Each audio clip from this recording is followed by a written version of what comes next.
আসসালামু আলাইকুম, সবাই কেমন আছেন? তাপসী ফ্যামিলি ব্লগ থেকে সবাইকে স্বাগতম।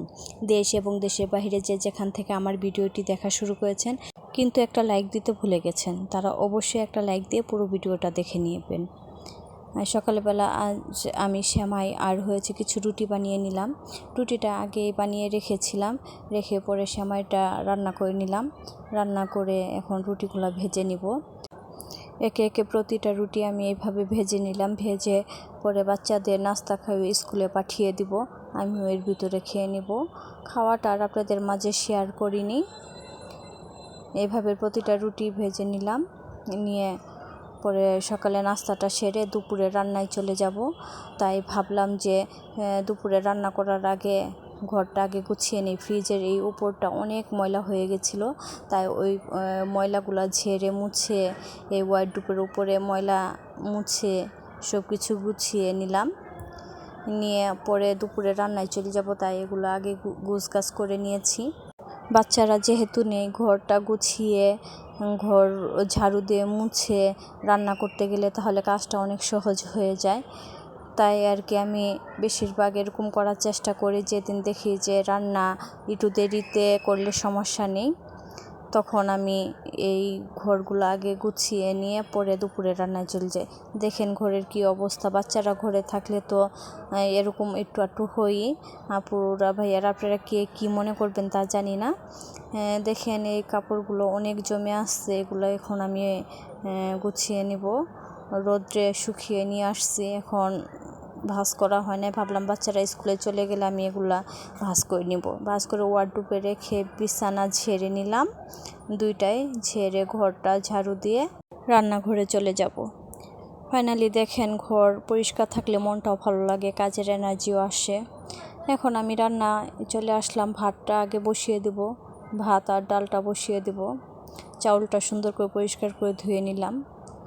ধুয়ে ভাতটা বসিয়ে দিলে পরে অন্যান্য সবজিগুলো কেটে নিলে তাহলে সুবিধা হবে আমার।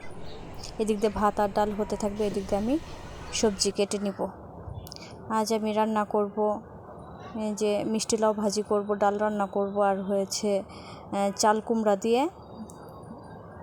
বড়ি রান্না করব। মাসকালের ডাল দিয়ে যে একটা বড়ি হয়, আমাদের দেশে অবশ্যই হয় না, পাবনা, রাজশাহী, যশোর এগুলা দেশে হয়। আর হয়েছে আমার মেয়ে এটা খুব পছন্দ করে, এক ভাবির বাসা থেকে খেয়েছিল, ওর পর থেকে এই বড়িটা অনেক পছন্দ করে। পরে কি আর করে, বাচ্চা যেহেতু পছন্দ করে, ওই ভাবির মাধ্যমে ওনাদের দেশে থেকে নিয়ে আসছি। ভাবি আবার অনেকগুলা নিয়ে আসছে, ওনাদের বাসায় বানায়। আমারও খেতে ভালো লাগে, আমার পরিবারের মোটামুটি সবাই খায়। মাছের ডিমের মতো লাগে নাকি, খেতে অনেক ভালো লাগে। একে একে আমি সব কিছু কুটে বেছে নিলাম। চাল কুমড়া যেহেতু অল্প আছে, তাই চাল কুমড়োর ভিতরে একটু আমি আলুও দিয়ে দিব। আলু দিয়ে আর হয়েছে চাল কুমড়া টুক দিয়ে তরকারিটা রান্না করব। চাল কুমড়াটা কাটা শেষ, এখন আমি পেঁয়াজ আর কাঁচামরিচ কেটে ডালে দিয়ে দিলাম। দিয়ে ডালটা সিদ্ধ হতে থাকুক। আর আমি মিষ্টি লাউটা কেটে নিলাম, মিষ্টি লাউ ভাজি করব, এর জন্য কেটে নিয়ে এখন আমি এই ডালে হলুদ আর লবণ দিয়ে দিলাম। দিয়ে ডালটা ঘুটে পরে ডালটা আমি বাগার দিব। ডাল বাগার দেওয়ার আগে আমি ভাতটা মারগালাই নিলাম, নিয়ে এখন ডাল তেলে দিব। তেজপাতা জিরা দিয়ে পেঁয়াজ রসুন দিয়ে ডালটা ফাইনালি আমি বাগার দিয়ে নিলাম, হয়ে গেছে। এখন আমার চাল কুমড়াটা আর আলুটা একটু ভাপ দিয়ে নিব।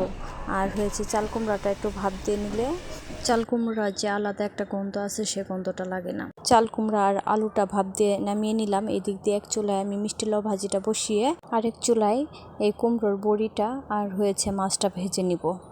এই কুমড়োর বড়িটা ভেজে নিতে হয়, না হলে এটার একটা গন্ধ আছে, সে গন্ধটা লাগে। ভেজে নিলে আর গন্ধটা লাগে না। তেলে ভেজে নিলাম আমি বড়িগুলো, আর হয়েছে এগুলো নামিয়ে পরে আমি মাছটাও ভেজে নেব। মাছটাও ভাজা শেষ। এক চুলায় আমি এই যে মিষ্টি লাউ ভাজিটা বসিয়েছিলাম, এটাও হয়ে গেছে। ফাইনালি আমি নামিয়ে নিলাম। আর এখন এই চুলায় আমি ওই মাছ আর হয়েছে বড়িটা ভেজেছিলাম, যে ওই একই তেলে আমি পেঁয়াজ বাদামি কালার করে ভেজে একে একে সব মশলা, মাছের মশলা দিয়ে দিলাম। দিয়ে মশলাটা কষিয়ে নিলাম। কষিয়ে এখন পরিমাণ মতো পানি দিয়ে বড়িটা আলাদা করে সিদ্ধ করে নিতে হবে, কারণ বড়িটা একটু শক্ত থাকে, ভালো করে সিদ্ধ না হলে খেতে ভালো লাগে না। এদিক দিয়ে বড়িটা সিদ্ধ হতে থাকুক, আর এদিক দিয়ে কিছু হাঁড়ি পাতিল জমা হয়েছে, এগুলো আমি ধুয়ে পরিষ্কার করে নিব।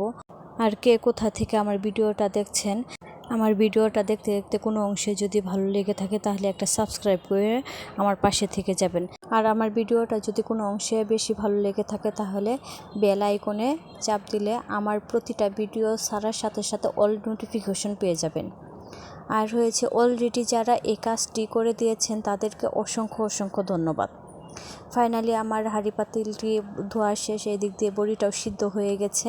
আর আমি এখন চাল কুমড়াটা আর হয়েছে আলুটা দিয়ে হালকা একটু কষিয়ে পরে পরিমাণ মতো ঝোল দিয়ে দিব। ফাইনালি আমার রান্নাটা হয়ে গেছে, অফ ক্যামেরায় আমি ঝোলটা দিয়ে দিয়েছিলাম। আর রয়েছে এদিক দিয়ে রান্না আমার শেষে দুপুরের। আর বড়িটা আমি দেখছিলাম সিদ্ধ হয়েছে কিনা, মাশাল্লাহ সুন্দর সিদ্ধ হয়ে গেছে। ফাইনালি আমার দুপুরের রান্না বাড়া শেষ, বাচ্চারা এর ভিতরে স্কুল থেকে চলে আসছে। আর সবাই ভালো থাকবেন, সুস্থ থাকবেন, আর আমার পরিবারের জন্য দোয়া করবেন। আল্লাহ হাফেজ, আসসালামু আলাইকুম।